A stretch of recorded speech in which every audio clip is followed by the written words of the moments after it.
We move on.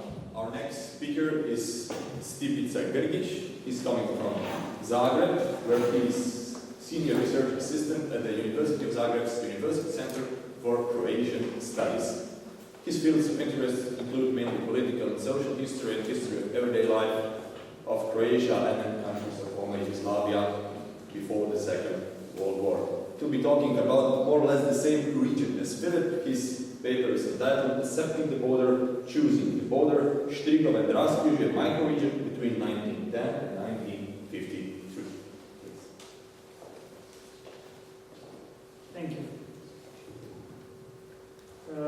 Dear guests, colleagues, friends, I'm a bit nervous, so I'm going to read this as a statement.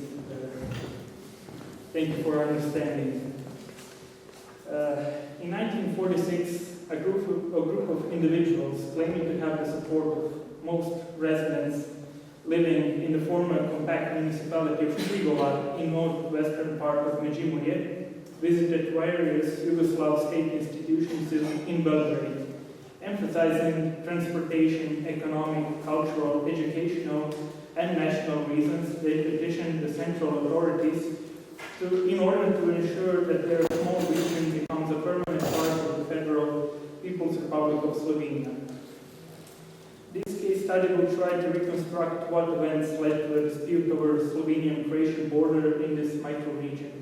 We shall observe in that capacity various border changes that were made in the first half of the 20th century affected the population.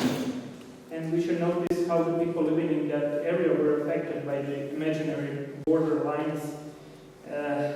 In that capacity, this case study relies on Thomas Wilson and Hastings Dunan theory of identities along the border. According to Wilson and Dunan, the people that are living in areas closer to the borders can perceive them in various ways as both barriers and opportunities, unlike the perception of the border that is present among the people that are not close to the border.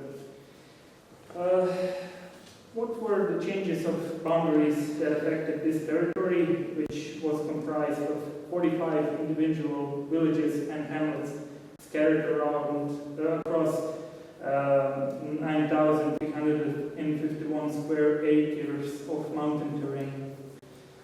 After the 60 years of existence under the Hungarian Zala County, in December of 1918, Štrigova municipality became a part of the Kingdom of Serbs, Croats and Slovenes after the quick action of the Croatian volunteer corps who have entered or liberated Međimurje and consequently put it under the jurisdiction of the Zagreb provincial administration.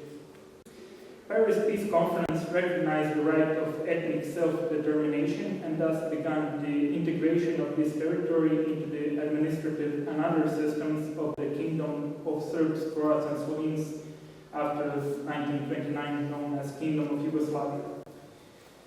In an attempt to simultaneously build a unified state and nation, especially in the era of the 6th of January dictatorship, that was from 1929 to 1935, government was trying to create a new internal map of administrative units from regional to municipal in an effort to produce a new set of allegiances towards themselves and the concept of Yugoslavism they promoted. The state announced that their boundaries will be formed according to economic and transportational principles and that former ethnic division between South Slavic people will simply disappear. For this purpose, many small places were placed under the administration of regional centers of power under which they have never been before. Following a brief period of belonging to the Zagreb provincial administration from 1918 to 1923, after the oblasts were formed, Štrigova municipality, together with the rest of Međimurje, became a part of the Maribor oblast, located in Maribor. Only 6 years afterwards, oblasts were abolished, and Banovinas, as the new, more centralized regional units in the era of the 6th of January dictatorship, took their place. In 1929, the whole Međimurje fell under the Sava Banovina, which had its seat in Zagreb. But in 1931, Štrigova municipality was separated from the Čakovec district and the rest of Međimurje and placed under the authority of the Ljubljana-based Drava Banovina and its Ljubljana district. Although there have been some announcements in 1939 and 1940 that during the reorganization of Yugoslav internal borders, this microregion will be placed under the jurisdiction of the newly formed Banovina of Croatia. Due to the outbreak of the Second World War, it never happened. During the war, territory of predominantly Slovenian Drava Banovina was occupied and divided by German, Italian, and Hungarian forces. Međimurje, including municipalities of Štrigova and Razkrižje, from mid-1941 to mid-1945 was again incorporated into the administrative system of Hungarian Zala County, and in that form it welcomed the end of the war and the reunification in Slovenia and Ljubljana district in now reconstructed socialist Yugoslavia. These frequent border changes that were made till 1945 produced a shift in self-awareness and border awareness among the population, as well as a split in terms of identity within the once, at least nominally, homogeneous Štrigova municipality. The last Hungarian censuses of 1900 and 1910 are showing us a vast majority of Croats in this area, with several dozen Hungarians and Germans and few listed as others. The question is, were the people affected by national differentiation in that period? The other question is, maybe the Hungarian authorities who made these calculations, populations that felt as Slovenes simply listed as Croats. Nevertheless, according to census data from 1921 that has had a different methodology, but is the only census who asked in interwar Yugoslavia people about their first language. In the Štrigova municipality prevailed a Croatian-speaking population with less than 1% of Slovenes. The next census that describes how people declare themselves in terms of nationality gives us a completely different story. In 1948, people in the northern third of the former municipality of Štrigova, that became a new municipality of Razkrižje, and in the meantime became a territory of Slovenia, declared themselves predominantly as Slovenes, while the others, which were placed under People's Republic of Croatia, declared as Croats. Subsequent censuses are telling the same story, that between 1921 and 1948 a process of differentiation occurred. But how and why this shift in self-awareness occurred?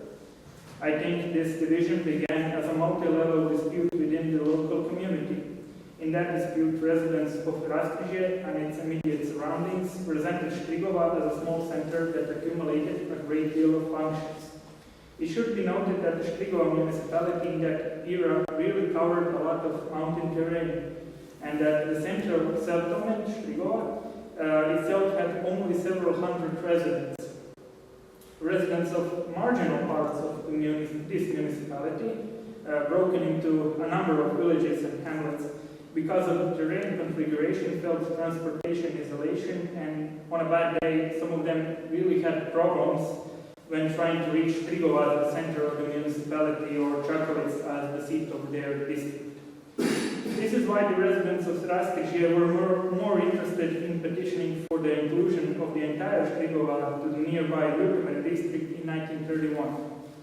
In addition, they petitioned for their own municipality and Roman Catholic parish. In 1930s, they clearly resented efforts of local teachers and priests from Štrigova and sent by Zagrebu administrative and ecclesiastical authorities that were uniformly teaching their children. They accused them for their inability to adjust to local circumstances, but also for violent Croatization of their children. In 1933, they petitioned Drava Banovina authorities for a teacher who would teach their children in the Slovenian language. Soon the primary school in Šabarskom near Razkrižje actually got this teacher. Štrigova parish priest, however, was a harder nut to crack.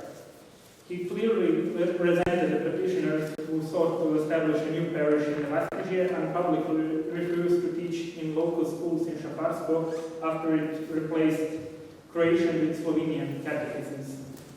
Archbishop of Zagreb, Stipinac, tried to reconcile the rebellious parishioners with priests. His visit to Štrigova parish in December 1940 was a celebrated event, but the battle between Croatian-speaking priests and predominantly Slovenian-speaking parishioners of Razkrižje and Šabarsko continued for decades, even after the separate Razkrižje parish was formed in 1942. Malcontestants that were looking to form their separate institutions had more luck with the municipality. In the mid-1930s, the authorities of Drava Banovina started the process of redistribution of municipalities under their jurisdiction. Due to the adoption of the new law on municipalities, they merged existing municipalities and created new, bigger ones with enough tax base to work for the good of the people. The number of municipalities in Drava Banovina increased from 1,069 to 407 in 1937. Despite this proclaimed effort, the Drava Banovina administration decided to dismember Štrigova municipality. In 1937, one part became the new Štrigova municipality, encompassing 2/3 of the previous municipal population and territory. The other, northern third, was seceded and it formed a new municipality which had its center in nearby Razkrižje. During the distribution of settlements between Štrigova and Razkrižje, the principle of territorial integrity, in which every settlement must belong to one municipality, a municipality may be under the authority of one district, and a district under the jurisdiction of a single Banovina wasn't applied. Surprisingly, almost half of the individual settlements in this distribution, as you can see, remained literally divided by house numbers between the Štrigova and Razkrižje municipalities. It seems that the process of national stratification advanced quite far in Štrigova-Razkrižje microregion due to the introduction of Slovenian municipal institutions and school teachers. With this institutional shift, the process of building a separate local identity clearly affected the northern part of the once, at least nominally homogeneous Štrigova municipality. In Razkrižje, during the elections for the National Assembly in 1938, a vast majority of the population voted for the Yugoslav Radical Union, which in that time involved the Slovenian People's Party, while in Štrigova most votes went to the United Opposition, that is, Croatian Peasant Party.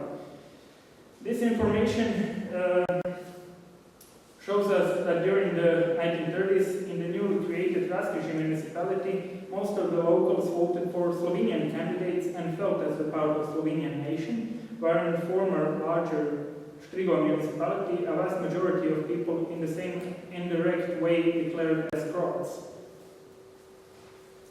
Immediately after the Second World War, which brought heavy fighting and suffering for the population of this microregion, new socialist Yugoslavia was established. In this part of the country, border between newly formed People's Republic of Slovenia and Croatia followed the old border between Sava and Drava Banovina, established in 1931.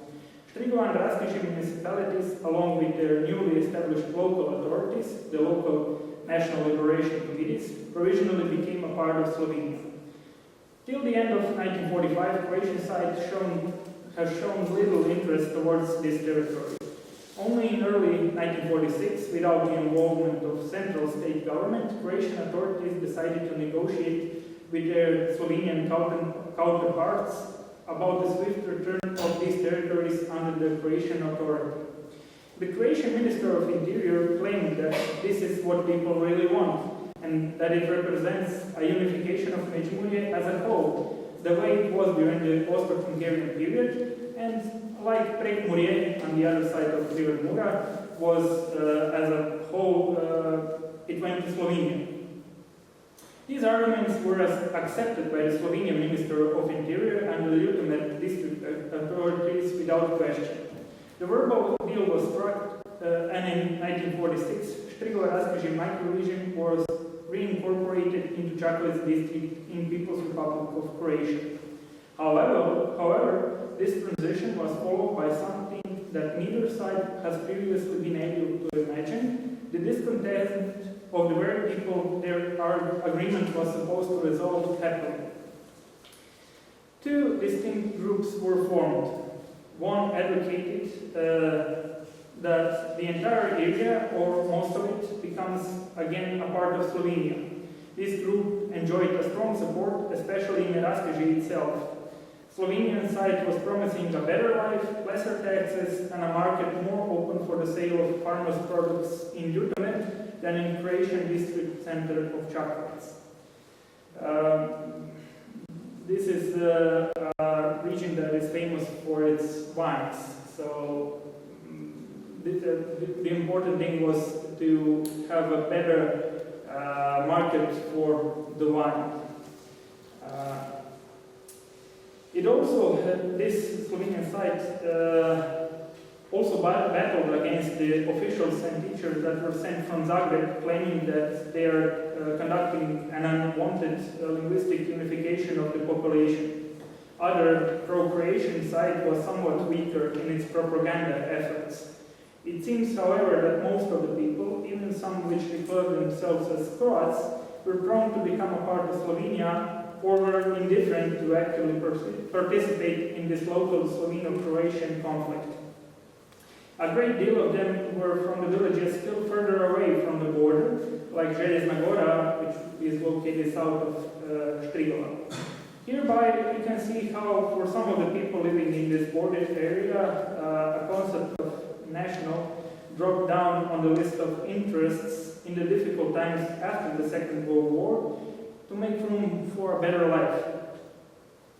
Both sides were advocated by various local leaders, even those who have distinguished themselves during the war in the ranks of Yugoslav National Liberation Front, and both had arguments for their claims. To make things even more intense, both sides began to accuse the other of national chauvinism. Slovenian and Croatian police forces, teachers, parishioners, Ljubljana and Čakovec administrative authorities were also blamed for the further incitement of this hatred.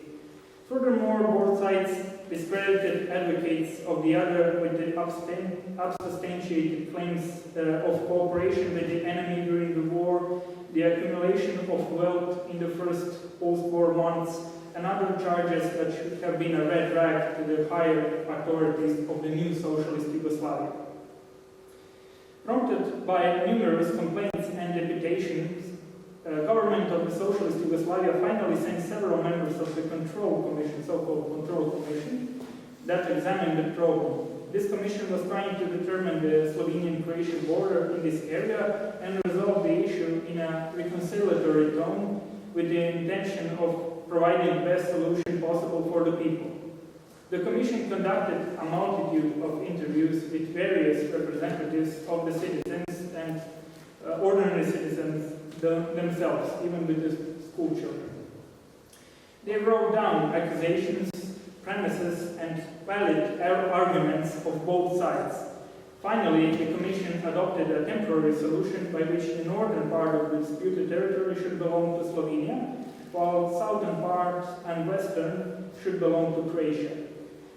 The borderline was described as temporary, subject to further and final negotiations between Slovenian and Croatian side. For the most part, it followed the delineation between earlier municipalities of Štrigova and Razkrižje. However, the Commission clearly identified that this line also served as a border of the ethnicity. To the north, most of the people declared as Slovenes, and to the south as Croats. In addition, referring to the historical borders, and luckily for the Croatian side, they were against additional frontier withdrawing in Meje, which could lead to further border issues. Having decided that the villages Globoka, Veščica, Gibina, Razkrižje, Šabarsko, and a small part of the village Banfi and surrounding hamlets should become a part of Slovenia and that all the other settlements in the wide disputed area become a part of Croatia. At the end of 1946, Croatian side informed the Central Yugoslav government and federal Slovenian government that it no longer has any territorial disputes with Slovenia. It is unclear whether the Slovenian government gave a similar statement. In the coming decades, there have been some local initiatives from this area for the correction of national borders, especially in the last 25 years or so. Although they again stated economic and transportational rather than or together with national reasons, in the 60 years that followed this provisional solution of 1946, governments of both Slovenia and Croatia haven't shown much interest to get involved in border disputes, at least in this border area. Ultimately, this temporary solution of the border problem became a permanent solution, and it is valid still today. Thank you.